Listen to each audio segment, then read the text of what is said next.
a little town in Pennsylvania. Where's that? Mansfield. When I got out of high school, I was in the Pennsylvania National Guards. I was only 16 years old, and we got called to active duty, but I played sports. I went to Alfred University on a football scholarship, and I was there as a freshman, and we had an undefeated team. And anyway, in our last game of that year, and that was 1952, we played the University of Buffalo, and they were undefeated, and we won. And after the game, Bob Rich Sr. invited the Alfred team and the UB team for a little reception over on Niagara Street. And I ended up sitting next to Bob Rich Sr., who was like assistant football coach at UB at the time or something like that. Really? And he said, you should really be going to UB and all that. Anyway, he talked me into it, and I transferred to the University of Buffalo from Alfred after my freshman year and went to UB and stayed here. Played football. I was a running back on the football team, and I was wrestled 167 on the wrestling team. Freezer Queen, I started it and owned it, and then in 1970, I sold it to Nabisco Foods and became Nabisco's largest stockholder as a result of that. Yeah. Buffalo won an expansion team from the NBA in 1970, and they awarded it to a group in New York who got into financial trouble, and the league came back and took over the franchise and asked a guy named Peter Poth. Peter was the senior partner of Pete Marwick accounting firm at the time, to find a new owner for the team. And it turned out I had just sold Freezer Queen to Nabisco, and Peter Poth was a very good tax guy and found out that when you buy a sports franchise, you can write off 92% of the cost against the players. And so it was a great business deal, and I ended up buying the team. No, I had never even seen an NBA game before. So I went and saw it, and I loved owning the Braves, but I only wanted to own it. But my problem was that while I was talking to the NBA about making this deal during those 3 or 4 months, this NHL also expanded at the same time, and the Sabres had signed their agreement with the city on the arena while I was negotiating with the NBA, and the Sabres ended up with total rights for concessions, parking, everything. Wow. And when I made the deal for the Braves, I had to deal with the Sabres, and the Sabres locked me out of having a weekend playing date. The Sabres played Sunday. Canisius College had a long-term contract on Saturday nights. Oh my gosh. And I had to play, the Braves had to play Tuesday and Friday in direct competition with all the high schools. And it's very difficult. And the NBA has a rule that every team has to provide a weekend playing date for television, and you gotta have, they give you, and in my case, they gave me 5 years to solve the problem, and I was unable to do that. And I tried everything to buy Saturday nights from Father Dembski, and he was my close friend. He married all my kids. But Father Dembski thought if Canisius gave up Saturday night, it would destroy college basketball. And he was probably right. And he would never make the deal. And anyway, the 5 years are up, and we're now in probably 1977 or 8, and the league finally said, we're giving you 12 more months to solve the problem, or you're going to lose sharing in television revenue. And at that point, TV revenue was more than 50% of total revenue, and you couldn't survive without it. And at that point, I sold half the team to John Y. Brown, who was then governor of Kentucky, and ended up in that game. And when I did that, I got another year extension from the league that with John as my partner, I thought we'd have more leverage on the city, but we still couldn't do it. And at that point, the team had to move. Eddie Donovan, Eddie the group in New York City that originally bought the team made the deal with Eddie. I didn't. Okay. And I didn't. I kind of inherited Eddie and Dolph. What was your sense of them? I mean, Eddie had just, I mean, as far as the Knicks, they just had won the championship. They were the world championship. Eddie Donovan was a really nice guy.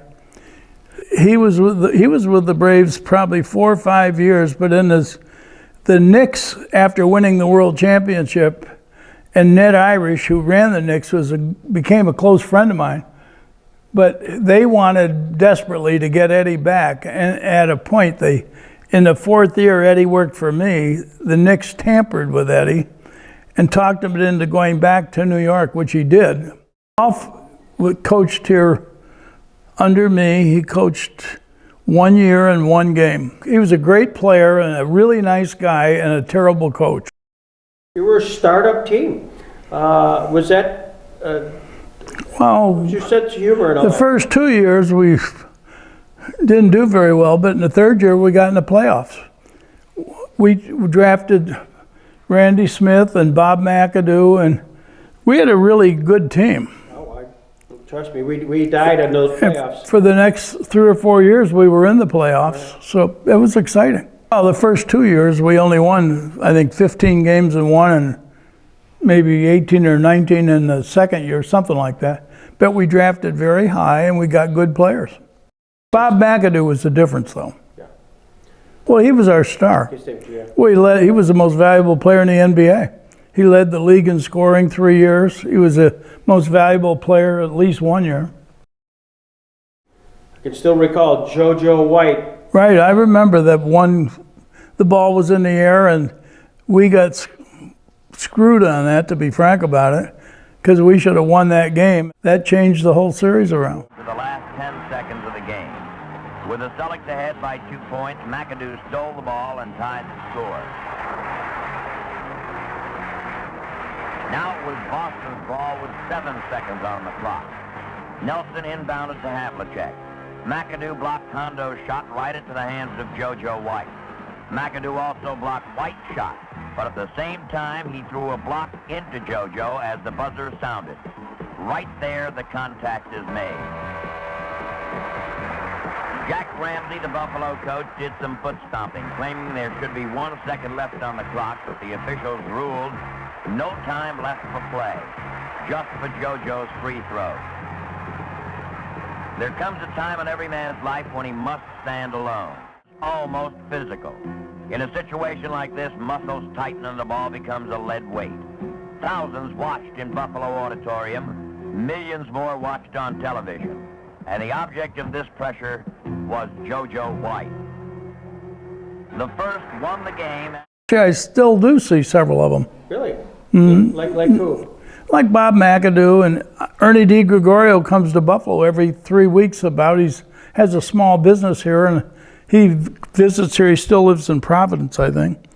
And Randy died a couple of years ago. What was the highlight? The playoff, was the Celtics game there? Those were certainly exciting, but there were drafting some of the players and some of the negotiations that I had with the other one. It was an exciting time. The reason that Jack only ever left the team is Jack, in his last year, I told him about the problem with the location of the team, and Jack didn't want to commit to a new contract unless he knew where he would be living. And he was offered the job in Portland, told us about it, and he said unless we could tell him where he would be, he wanted to take that job, and I wasn't able to do that, so he left. But Jack was terrific. I handled most of the negotiations, yeah. Were agents a big part of that during that time frame? Yeah, every player had an agent.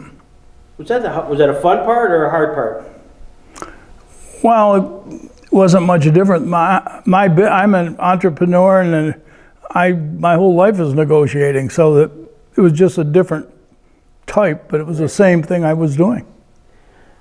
Trades and stuff like that, did you leave that to the general manager, or they come to you? Yeah, I never interfered in telling them how to play basketball because I don't know much about that. How was your relationship among the other owners of, whether it was Ralph or the Knoxes? Ralph and Seymour and I felt were fairly good friends. I was very competitive with the Buffalo Sabres. Dave Foreman, who ran the team for the Knoxes, and we were competitive, but we were actually good friends behind the scenes. But they were I felt they were greedy, but they had me by the fanny because they got there first, and they had the mayor at the time in the palm of their hand, and that was a difficult thing. I wasn't used to that. Did you get a sense of, about Ralph Wilson, the Bills? Of course, that was the other friend. I liked Ralph a lot. Ralph, I considered a friend of mine. The time I owned the Braves, those 8 years, our television ratings were at least 3 times higher than the Sabres. Our television ratings were even more than that.